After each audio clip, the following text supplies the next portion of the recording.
البرنابيو لن يغفر تصرفات فينيسيوس. نجل أنشيلوتي أحد البدائل لتشابي ألونسو. وهل يخشى تشابي ألونسو إقالة؟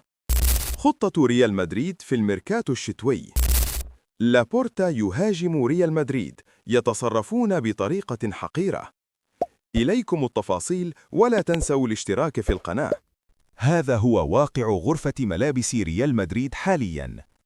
رأي خاص بالصحفي إيدو أجيري. هذا هو واقع غرفة ملابس ريال مدريد حالياً. بعض اللاعبين لا يبذلون أي جهد وعقليتهم ليست جيدة أيضاً. هناك شخص واحد، تشابي، يعرف كل شيء. قد يعجبك الأمر أو لا، لكنه الوحيد الذي يعطي كل ما لديه كل دقيقة. هذا الشخص يظهر توتره أمام تالافيرا خلال الوقت الإضافي، ويظهر عليه التوتر ويفكر في الحلول من مقاعد البدلاء. بعد استقبال الهدف الثاني تسمع ضحكات عالية من مقاعد البدلاء، أمر غير مقبول أبداً. البرنابيو لن يغفر تصرفات فينيسيوس. البرنابيو لن يغفر هذا.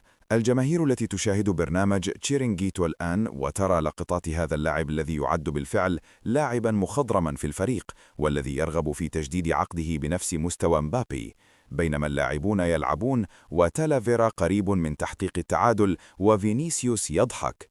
رأي خاص بالصحفي توماس رونسيرو عبر برنامج التشيرينغيتو. ها هو المخضرم قادم. فينيسيوس أيها القائد، ما الذي يضحكك يا رجل؟ نحن قد نواجه موقفا محرجا للغاية. هل تدرك أنهم يستطيعون التعادل في تالافيرا؟ ماذا لو لم تتمكنوا من تسجيل التعادل؟ ما الذي يضحكك؟ أخبرني، ما هي النكتة؟ ما هو الشيء المضحك الذي تتحدث عنه؟ عليك أن تهتم أكثر بموقفنا الصعب من أن تجعل نفسك أضحوكة هكذا. عليك أن تحب ريال مدريد وأن تكون كما كنت على دراية بالجهاز الفني. اقلق، احزن في داخلك وأنت تعلم أن ما فعلته غير مقبول. تشابي كان يلعب من أجل مستقبله. آخر مباريات العام ستكون أمام إشبيلية على أرضه، وعليه فريال مدريد بحاجة لاستعادة المصابين ومواصلة التحسن ليكون أكثر تنافسية في عام 2026. نجل أنشيلوتي بديلاً لتشابي ألونسو. ترددت خلال الساعات الأخيرة شائعات داخل الأوساط الكروية الإسبانية بشأن احتمال ارتباط دافيد أنشيلوتي نجل المدرب الإيطالي كارلو أنشيلوتي بنادي ريال مدريد خلال المرحلة المقبلة، وذلك بعد رحيله عن تدريب بوتافوغو البرازيلي. وبحسب ما تداولته صحف إسبانية، فإن اسم دافيد طرح بشكل غير رسمي كأحد الخيارات المحتملة داخل النادي الملكي في ظل حالة التقييم المستمرة لوضع الجهاز الفني وعدم الوصول حتى الآن إلى قناعة كاملة بالتوليفة الحالية. وتشير هذه الأنباء إلى أن الحديث لا يتجاوز كونه تكهنات إعلامية دون وجود أي تحرك رسمي من إدارة ريال مدريد. وتستند هذه الشائعات إلى معرفة دافيد الجيدة بالنادي بعد سنوات عمله مساعدا لوالده داخل سانتياغو برنابيو، إلى جانب سمعته كمدرب شاب يمتلك أفكارا حديثة. ومع ذلك تؤكد المصادر نفسها أن الإدارة المدريدية لم تفتح باب المفاوضات، وأن كل ما يثار في الوقت الحالي يندرج تحت إطار الترشيحات النظرية فقط، في انتظار ما ستسفر عنه المرحلة المقبلة. خطة ريال مدريد في الميركاتو الشتوي. قرر نادي ريال مدريد الإسباني الاستغناء عن أي تحركات كبيرة في سوق الانتقالات الشتوية القادمة، رغم الأداء المتواضع للفريق في الدوري الإسباني ودوري أبطال أوروبا.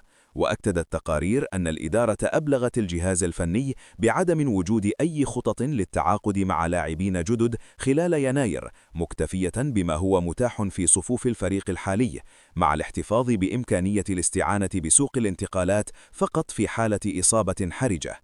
وبحسب المصادر، فإن الصفقة الوحيدة المرتقبة خلال الميركاتو ستكون رحيل البرازيلي الشاب إندريك على سبيل الإعارة إلى أولمبيك ليون، بينما سيبقى بقية اللاعبين مثل غونزالو ضمن قائمة المدرب تشابي ألونسو حتى إشعار آخر. هل يخشى تشابي ألونسو الإقالة؟ كشف تشابي ألونسو أنه لا يفكر في إقالته في حال خسارة فريق ريال مدريد أمام إشبيلية، حيث لم يسبق للفريق الأندلسي الفوز على ملعب البرنابيو منذ 17 عاماً.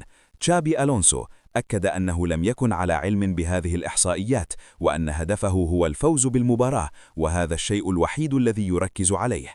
لابورتا يهاجم ريال مدريد، يتصرفون بطريقة حقيرة.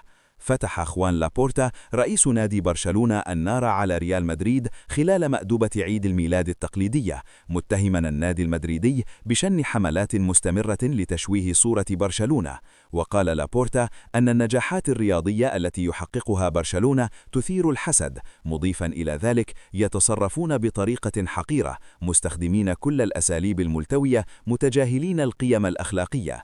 ولم يكتفي بذلك، بل هاجم قناة ريال مدريد مباشرة، متهما إياها بنشر الأكاذيب وتسميم الأم العام بشكل دائم، مؤكدا في الوقت نفسه قوة برشلونة وقدرته على بناء حقبة مجيدة داخل الملعب وخارجه، ومحذرا من السماح للخصم بالاستمرار في محاولات تشويه النادي.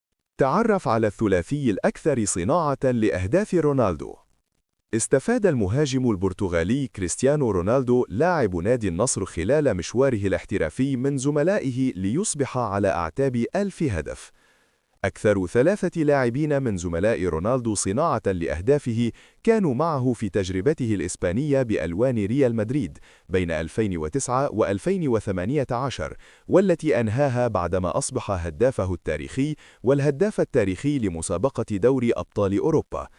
الفرنسي كريم بنزيما قدم لرونالدو 44 تمريرة، بينما الويلزي جاريت بيل قدم له 32 تمريرة، في حين أن الألماني مسعود أوزيل منحه 31 تمريرة حاسمة.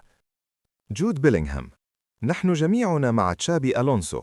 راؤول أسانسيو: نحن ندعم مدربنا بنسبة 100%. نحن نفهم رسالته في غرفة الملابس. نحن جميعا مخطئين. تيبو كورتوا: ما رأيته على أرض الملعب اليوم هو أننا جميعا مع تشابي ألونسو. رودريغو غوس: عانقت تشابي لأنني أعرف أنه يمر بوقت عصيب أيضا. نحن ندعمه. شكوك حول مشاركة بيدري أمام فياريال الأحد المقبل. وفقاً للصحفي خافي ميغيل عبر صحيفة آس، لا تزال هناك شكوك جدية حول جاهزية بيدري للمشاركة أمام فياريال الأحد المقبل، وقد يتم إدراجه على مقاعد البدلاء، ولن يتم الدفع به إلا في حال تعقد مجريات المباراة. حارس مرمى منتخب الأردن يزيد أبو ليلى: الهدف الأول الذي دخل مرماي في مباراة المغرب بقيت أحلم به، وأقول إنه لو أعيدت اللقطة 50 مرة فمن المستحيل أن يسجل.